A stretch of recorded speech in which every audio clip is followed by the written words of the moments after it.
अरबों खरबों रुपए बैंक से लोन लेकर नहीं चुकाने के बावजूद उद्योगपतियों का कुछ नहीं बिगड़ता, जबकि चंद हजार रुपए के लिए किसान को इतना मजबूर कर दिया जाता है कि वह आत्महत्या कर लेता है। स्वास्थ्य मंत्री बीमार होने पर कभी भी अपना इलाज सरकारी हॉस्पिटल में क्यों नहीं करवाते? इन तमाम बातों के इर्द गिर्द जवान की कहानी चुनी गई है। ये बातें नई नहीं है, कई फिल्मों के जरिए उठाई गई हैं, लेकिन स्क्रीन प्ले कुछ ऐसा लिखा है कि दोहराई गई बातें फिर अच्छी लगती हैं। तो दोस्तों, आज हम एक्सप्लेन करने वाले हैं जवान मूवी को, तो वीडियो को जरूर करते हैं। और अगर वीडियो अच्छा लगे तो वीडियो को लाइक जरूर कीजिएगा, और इसी तरह की वीडियोस पाने के लिए आप हमारे चैनल को भी सब्सक्राइब कीजिएगा, ताकि आपको इसी तरह के लेटेस्ट और फ्रेश कंटेंट मिलते रहे। तो फिल्म की कहानी शुरू होती है 1986 से, जहाँ पर कि हम एक आदमी को अधमरी हालत में एक नदी में तैरता हुआ देख पाते हैं। और यहीं के कबीले के कुछ लोगों की नजर जब उस आदमी पर पड़ती है, तो वो उस आदमी को अपने घोड़े पर डालकर अपने कबीले में ले आते हैं। वो कबीला बहुत छोटा था और उसमें रहने वाले लोग भी कम थे, लेकिन वो खुश रहते थे। और साथ ही यहाँ पर हम उस आदमी को देख पाते हैं जहाँ पर कि प्राचीन युग में जिस तरह से इलाज किए जाते थे, उसी पद्धति से उसका भी इलाज किया जा रहा था। उसके शरीर में 5 गोलियां लगी हुई थी। गोलियां तो निकाल दी गई थी और धीरे धीरे वो रिकवर भी हो रहा था, लेकिन अचानक से उनके कबीले में कुछ हमलावर अटैक कर देते हैं। और देखते ही देखते वो हमलावर उन कबीले वालों को जान से मारना शुरू कर देते हैं। वो हमलावर उन कबीले वालों को बेरहमी से मार रहे थे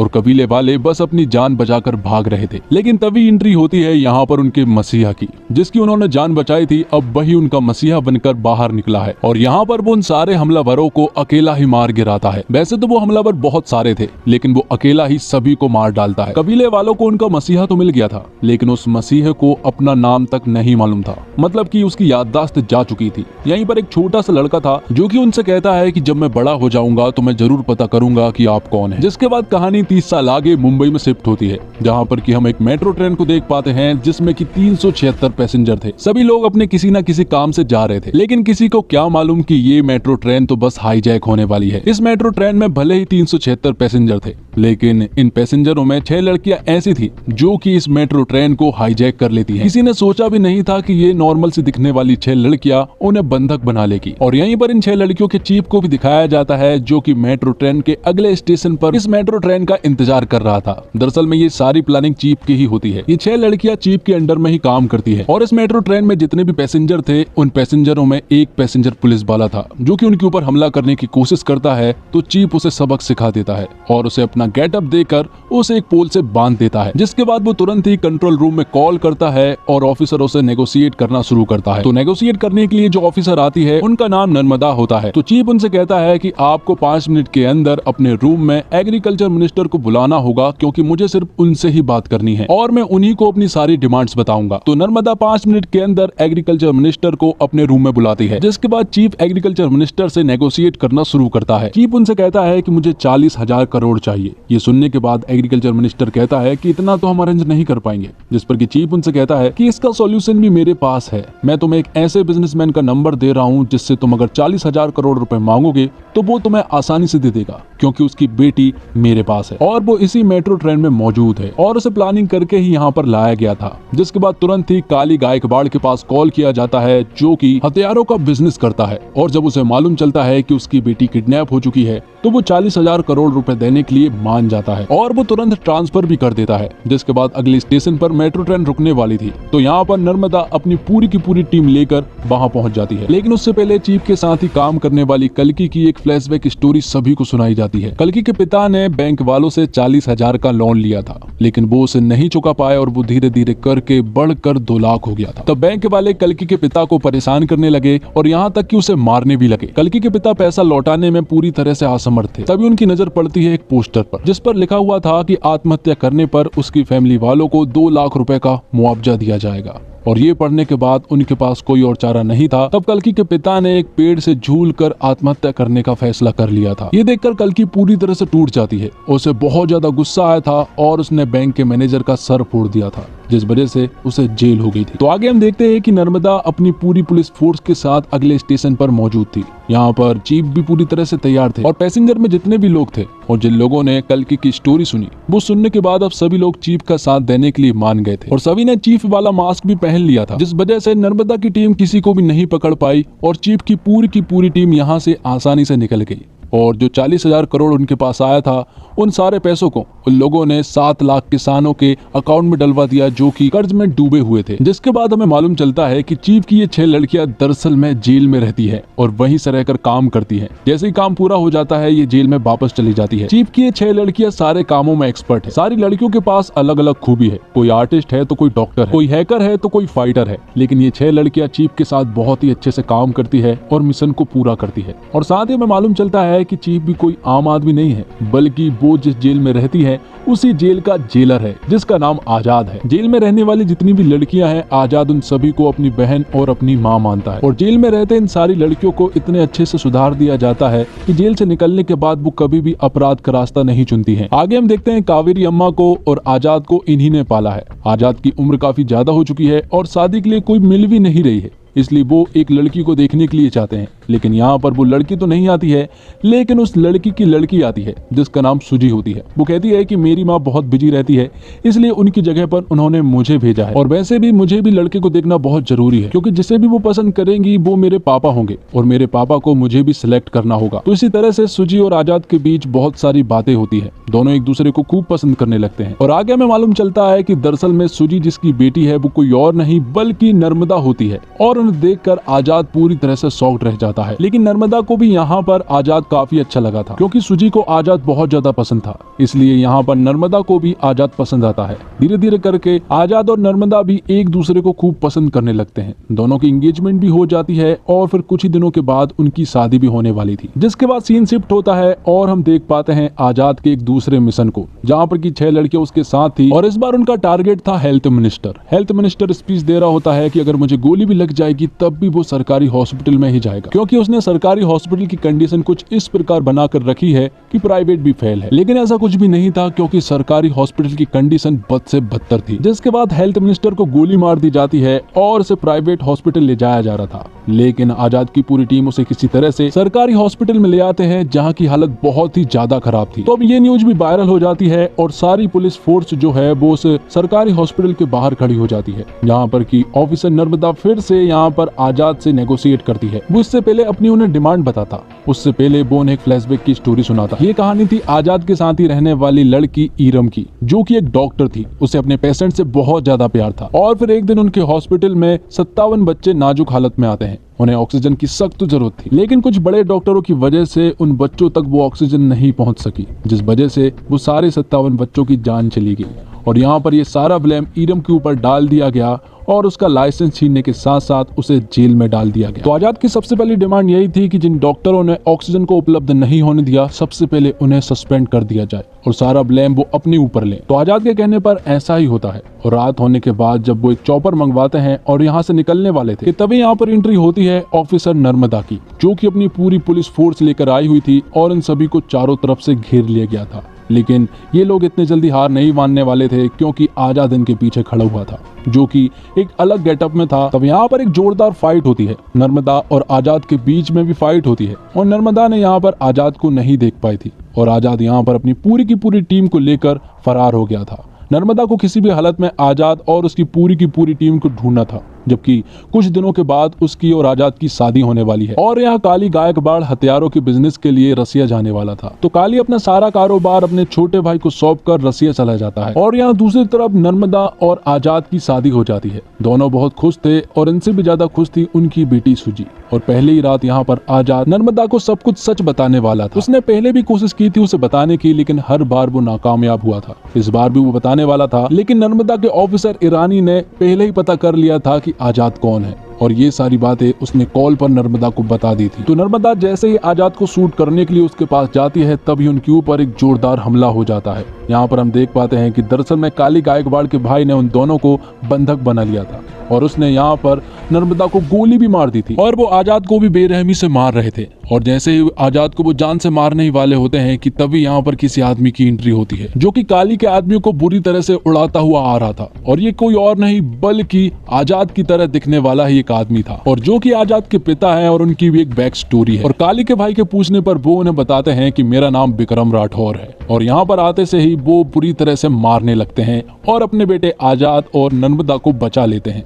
बात दूसरी तरफ हम देखते हैं काली को, जो कि रसिया में हथियारों की डीलिंग कर रहा था। वो यहाँ पर बहुत सारे देशों के कुछ मेंबर्स थे, उनसे कह रहा था आप आपके देश में फैक्ट्री खोलोगे तो आपके देश के लोग ही प्रोटेस्ट करके आपकी फैक्ट्री को बंद करवा देंगे, लेकिन इंडिया इसके लिए पूरी तरह से सेफ है और वहाँ सब कुछ कब्जे में करने के लिए हमें चाहिए होगी वहाँ की सरकार और वहाँ का जीतना होगा चुनाव और उसके लिए चाहिए होगा ढेर सारा पैसा। मैं 20% देने के लिए राजी हूँ। और यहीं पर एक बहुत बड़ा विलन था, वो कह रहा था कि मैं 80% देने के लिए राजी हूँ। तभी यहाँ पर काली को मालूम चलता है कि उसके छोटे भाई को आजाद ने मार दिया है और ये देखकर वो पूरी तरह से शॉक्ड रह जाता है। यहाँ दूसरी तरफ नर्मदा को किसी भी हालत में आजाद के बारे में पता करना था, क्योंकि उसने उसका और उसकी बेटी का दिल तोड़ा है। इसलिए ईरानी के साथ प्लानिंग करके वो जेल में जाना चाहती है और इन 6 लड़कियों के द्वारा आजाद के बारे में सब कुछ पता करना चाहती है।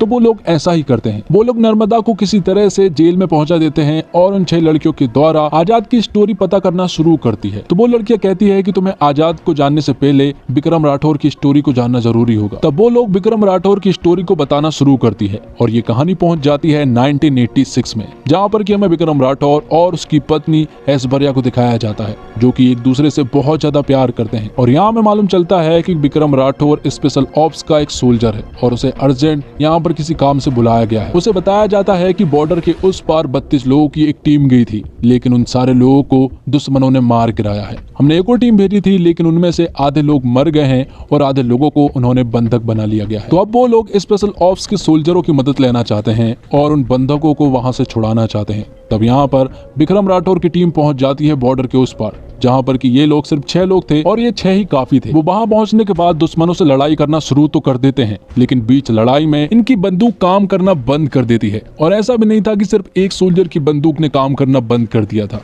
इन 6 ही सोल्जरों की बंदूक ने काम करना बंद कर दिया था। इसके बावजूद उन्होंने ये लड़ाई जीत ली थी और वहाँ के सारे बंधकों को बचा लिया था। तो आगे एक इंक्वायरी बैठती है, क्योंकि MI436 गन को काली गायकवाड़ आर्मी को देता है और उसी की वजह से जो दल बॉर्डर के पार गया था उन सभी की गन ने भी काम करना बंद कर दिया था और इसी वजह से वो सारे सोल्जर्स मारे गए थे। तो इस वजह से काली गायकवाड़ के साथ आर्मी ने काम करना बंद कर दिया था और उसकी सारी गन को सीज भी कर दिया गया था। लेकिन काली गायकवाड़ को ये बिल्कुल भी देखा नहीं गया और जब विक्रम राठौर और उसकी पत्नी ऐश्वर्या घर पर अकेले थे तो काली गायकवाड़ अपनी पूरी टीम को लेकर उनके ऊपर हमला कर दिया, जिस वजह से उसने काली गायकवाड़ को तो एरोप्लेन में ले जाकर उसे 5 गोलियां मारकर पानी में गिरा दिया था। सभी ने सोचा था कि वो मर गया था, जिसके बाद काली गायकवाड़ ने ऐश्वर्या को भी किसी तरह से फंसा दिया था। विक्रम राठौड़ को देश का गद्दार घोषित करवा दिया था और ऐश्वर्या को उसके साथ देने के जुर्म में उसे भी, जिस वजह से ऐश्वर्या को फांसी दी जाने वाली थी। और जब उसे फांसी दी जा रही थी तभी अचानक से ऐश्वर्या बेहोश हो जाती है और मालूम चलता है कि ऐश्वर्या दरअसल में प्रेग्नेंट है। और रूल ये कहता है कि प्रेग्नेंट औरतों को फांसी नहीं दी जाती है, जब तक कि उसका बच्चा 5 साल का नहीं हो जाता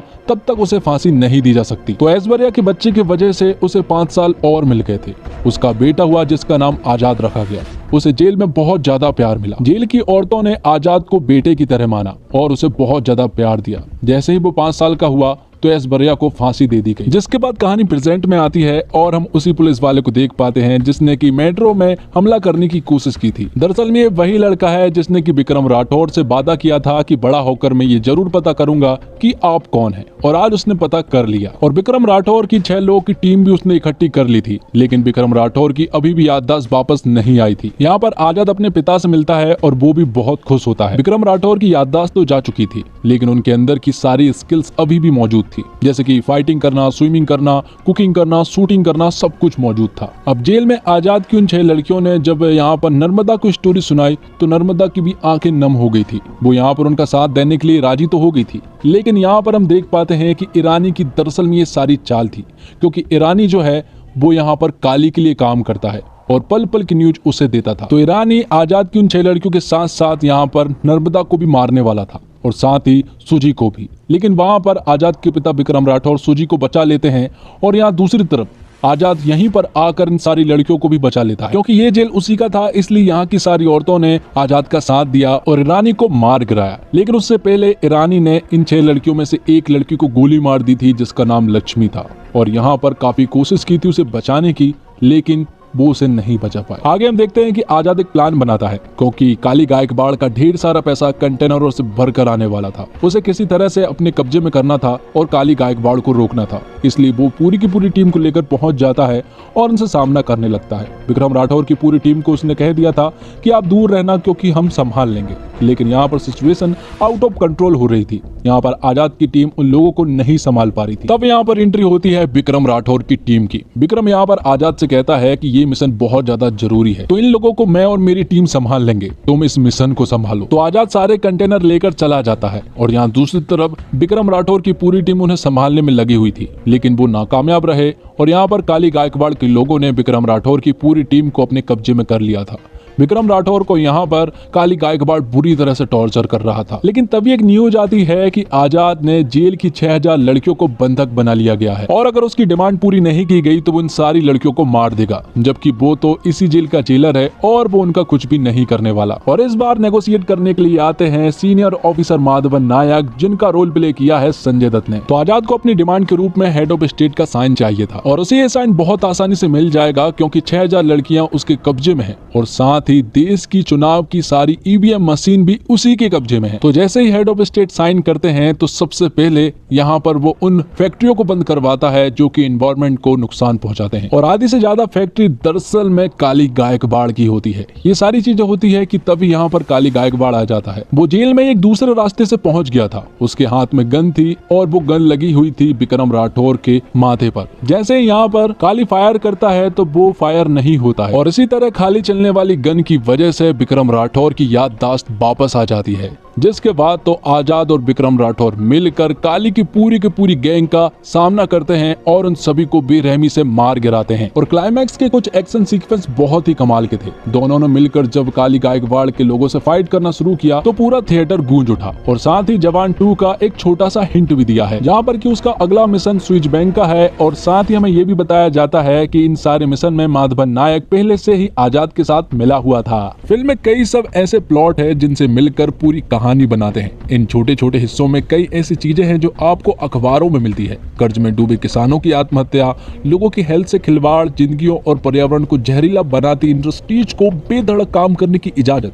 फिल्म की कहानी भ्रष्टाचार के उस लेवल को भी दिखाती है जहां खराब हथियार लिए सेना के जवान दुश्मनों के सामने जान गंवा देते हैं। नर्मदा के साथ साथ बाकी महिला किरदारों की कहानी उन्हें मजबूत दिखाने की बजाय उन्हें बहुत मजबूत बनाती है। और शाहरुख खान के किरदार को इटली ने अपनी ट्रेडमार्क स्टाइल में स्क्रीन पर बहुत ग्रैंड प्रेजेंस दी है। अनिरुद्ध के जानदार म्यूजिक के साथ इन किरदारों को वो एलिवेशन मिलता है जो हीरो की रियलिटी से नहीं, सिनेमा स्क्रीन से भी बड़ा बना देता है। और शाहरुख खान के एक्शन सीन पूरी फिल्म में शुरू से अंत तक हर थोड़ी देर में आपको मिलते रहते हैं। फिल्म की शुरुआत में ही 10 मिनट का एक सीक्वेंस है जिसमें कहानी का हीरो ऐसे ट्रीट किया गया है जैसे कि वो सुपर हीरो हो, जबकि एक्शन करते हुए वो अपने फाइटर वाले स्किल्स जिस तरह से डेवलप करता है वो उसे सुपर ह्यूमन बनाते हैं।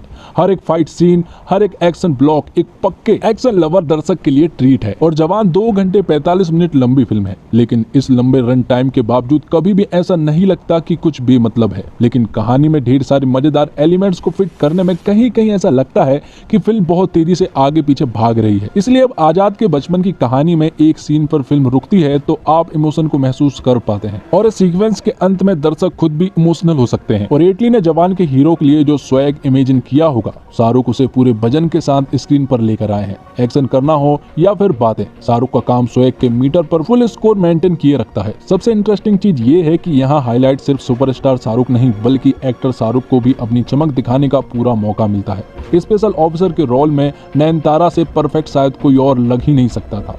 इस किरदार में वो जितनी मजबूत है उनकी जगह कोई और ले ही नहीं सकता था। विजय सेतुपति एक बार फिर से दिखाते हैं कि देश के सबसे बेहतरीन एक्टर्स की लिस्ट बनाते हैं तो उनका एकदम झट से नाम क्यों याद आता है। और फिल्म जवान में सपोर्टिंग कास्ट का काम भी बहुत ही सॉलिड है और जवान पूरी तरह से पैक्ड स्क्रिप्ट है, जिसमें जितना कुछ कहने की कोशिश की थी फिल्म उससे असरदार तरीके से काफी हद तक कहने में कामयाब भी होती है। लेकिन इतने ढेर सारे एलिमेंट्स को पैक करने में थोड़ी सी ज्यादा भरी हुई भी लगती है। हालांकि इसमें कोई शक नहीं है कि शाहरुख खान के बेस्ट सिनेमैटिक मूवमेंट्स लेकर आई है और लड़कियों और महिलाओं में शाहरुख खान बेहद लोकप्रिय हैं। इसलिए शाहरुख खान की गैंग का हिस्सा लड़कियों को बनाकर एटली ने फिल्म की अपील को बढ़ाया है। शाहरुख खान के एक पावरफुल सीन भी है जिसमें वो कहते हैं कि आप एक पेन खरीदते समय कई तरह लेके सवाल करते हैं तो वोट देते समय उम्मीदवार से भी पूछिए कि वो हमारे लिए क्या क्या कर सकता है, तभी उसे वोट दीजिए। और निर्देशक के रूप में एटली इसलिए प्रभावित करते हैं कि दर्शकों को वे ज्यादा सोचने का समय नहीं देते, तेजी से वे अपनी बात कहते हुए आगे बढ़ते जाते हैं। सामान्य दृश्यों को भी उन्होंने लार्जर स्केल दिखाया है, लेकिन ये सीन इतने इंटरेस्टिंग है कि एटली द्वारा जरूरत से ज्यादा सिनेमैटिक लिबर्टी लेने वाली बात पीछे छूट जाती है। दक्षिण फिल्म मेकर मसाला फिल्म बनाने में क्यों आगे है, ये एटली के काम में नजर आता है। उन्होंने समय समय पर इमोशन पैदा किया है, ठीक जगह गाने रखे और फिल्म एक्शन पर सवार है, लेकिन एटली मास मूवमेंट्स क्रिएट करने में भी सफल रहे हैं। और इंटरवल के बाद फिल्म का ग्राफ कुछ मिनटों के लिए नीचे आता है, लेकिन गाड़ी को पटरी पर आने में ज्यादा देर नहीं लगती। शाहरुख खान फुल फॉर्म में नजर आए हैं। उनके अलग अलग लुक्स, एटीट्यूड, डायलॉग डिलीवरी उनके स्टारडम को उभारते हैं। शाहरुख के सारे प्लस पॉइंट को निर्देशक एटली ने पेश किया है और पूरी फिल्म में शाहरुख का दबदबा नजर आता है। नयनतारा बेहद खूबसूरत नजर आई है और शाहरुख के साथ उनकी केमिस्ट्री अच्छी लगती है।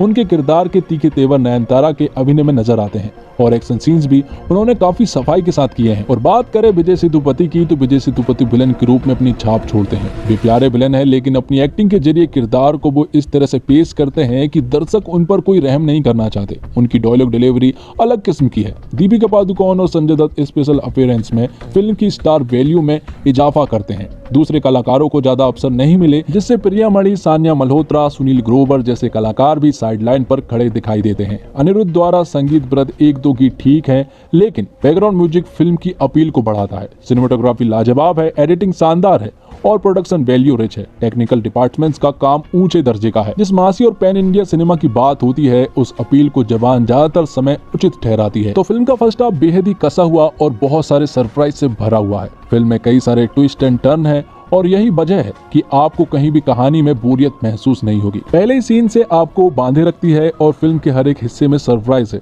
जो आपके भीतर अब आगे क्या होगा वाली उत्सुकता को बनाए रखते हैं। फिल्म सिर्फ एक कहानी में नहीं चलती, बल्कि छोटे छोटे हिस्से में कई कहानियां हैं।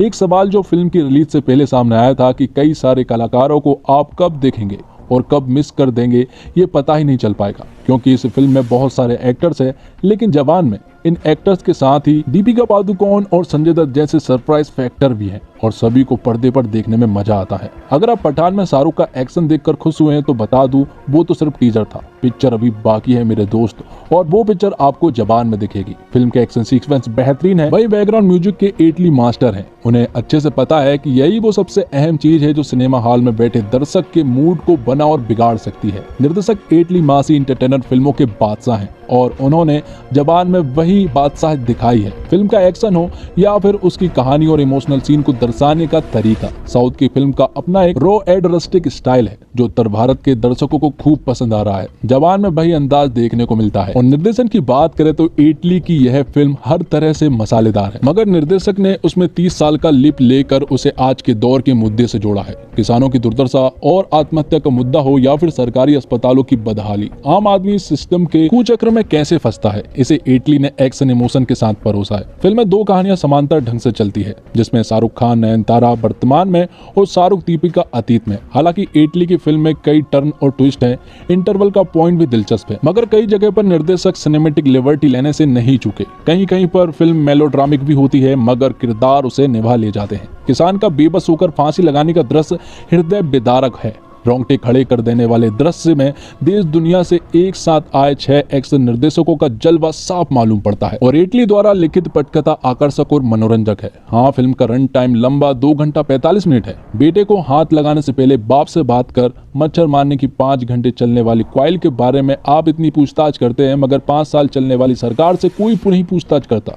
जैसे सुमित अरोड़ा के लेके संवाद सीटी मार साबित होते हैं। और प्री क्लाइमेक्स जनता को सही सरकार चुनने के संदेश के साथ आगे बढ़ता है और क्लाइमेक्स गाने के साथ, और अंत में सीक्वल का इशारा भी मिलता है। संगीत की बात की जाए तो जिंदा बंदा चलिया जैसे गाने भी चार्ट बस्टर हो चुके हैं। और एडवांस बुकिंग की सुनामी ही नहीं, बल्कि ऑडियंस के रिएक्शन भी बता रहे हैं कि ये हर तरह से शाहरुख खान की फिल्म है। पिता पुत्र के डबल रोल में से SR के पूरी फिल्म में छाए हुए हैं। शाहरुख खान एक समर्थक अभिनेता तो है ही, मगर इस बार उनके लुक्स, कॉस्ट्यूम और बॉडी लैंग्वेज के भी कई अंदाज है जिन्हें वे कमाल ढंग से निभाते हैं और दर्शकों को मंत्रमुग्ध करते चले जाते हैं। एक्शन दृश्यों में उनकी फ्लेक्सिबिलिटी देखने योग्य है। हाईजैक वाला उनका बोल्ड लुक और पाउडर झाड़ने वाला उनका स्टाइल पहले से ही चर्चा का विषय बना हुआ है। शिकार के साथ उनका भूरे बाल वाला ओल्डर वर्जन बहुत वजनदार है और जवान को अगर किंग खान का अब तक का सबसे बेस्ट अवतार कहा जाए तो गलत नहीं होगा। और एक्शन हीरोइन के रूप में नयनतारा पूरी चपलता और स्वैग के साथ प्रस्तुत होती है। हालांकि शाहरुख संग केमिस्ट्री के मामले में दीपिका पादुकोण बाजी मार ले जाती है। विलन काली के रूप में विजय सेतुपति जितने निर्मम और खूंखार नजर आते हैं उतने ही फनी भी लगते हैं। वे लगातार विलन और हीरो की लड़ाई को जारी रखते हैं और स्पेशल अपीयरेंस में ऐश्वर्या की भूमिका में दीपिका पादुकोण फिल्म में 4 चांद लगा देती है। वहीं सान्या मल्होत्रा और प्रियामणि अपनी छोटी छोटी भूमिकाओं में भी छाप छोड़ने में कामयाब रहती है। एजाज खान, सुनील ग्रोवर, रिद्धि डोंगरा जमे हैं। गर्ल गैंग के रूप में सपोर्टिंग कास्ट भी अच्छा है। और शाहरुख खान ने इस साल की शुरुआत पठान से ऐसी की कि बॉक्स ऑफिस पर तबाही मचा दी। लगभग आधा साल बीत जाने के बाद शाहरुख अब जवान बनकर लौटे हैं। पठान की सफलता पर कई लोगों ने कहा कि स्टार पावर चल रहा है, लेकिन कहते हैं ना काट की हांडी बार बार नहीं चढ़ती। और बेहद इंटेलिजेंट एक्टर माने जाने वाले शाहरुख ने जवान के जरिए ये साबित कर दिया कि उन्हें मास एंटरटेनर चुनना आता है। अपनी इस साल की दूसरी रिलीज के जरिए शाहरुख एक ऐसी फिल्म लेकर आए हैं जो सही मायने में जनता की मसाला एंटरटेनर है। शाहरुख खान, नयनतारा और विजय सेतुपति स्टारर इस फिल्म के जरिए साउथ के निर्देशक एटली ने एक बढ़िया फिल्म सामने परोसी है, जिसमें सब कुछ सिर्फ शाहरुख खान के कंधों पर नहीं बल्कि फिल्म का करिश्मा भी आपको खूब देखने को मिलेगा। तो दोस्तों, इसी के साथ ये फिल्म यहीं पर खत्म होती है और ये एक्सप्लेनेशन भी यहीं पर खत्म होता है। उम्मीद करता हूं आपको वीडियो पसंद आई होगी। वीडियो पसंद आई हो तो वीडियो को लाइक जरूर कीजिएगा और इसी तरह के वीडियोस पाने के लिए आप हमारे इस चैनल को सब्सक्राइब कीजिएगा, ताकि आपको इसी तरह के लेटेस्ट और फ्रेश कंटेंट मिलते रहे। मिलते हैं एक और अगली वीडियो के साथ, तब तक के लिए आप हमारे इस चैनल के साथ बने रहिए। धन्यवाद। जय हिंद, जय भारत।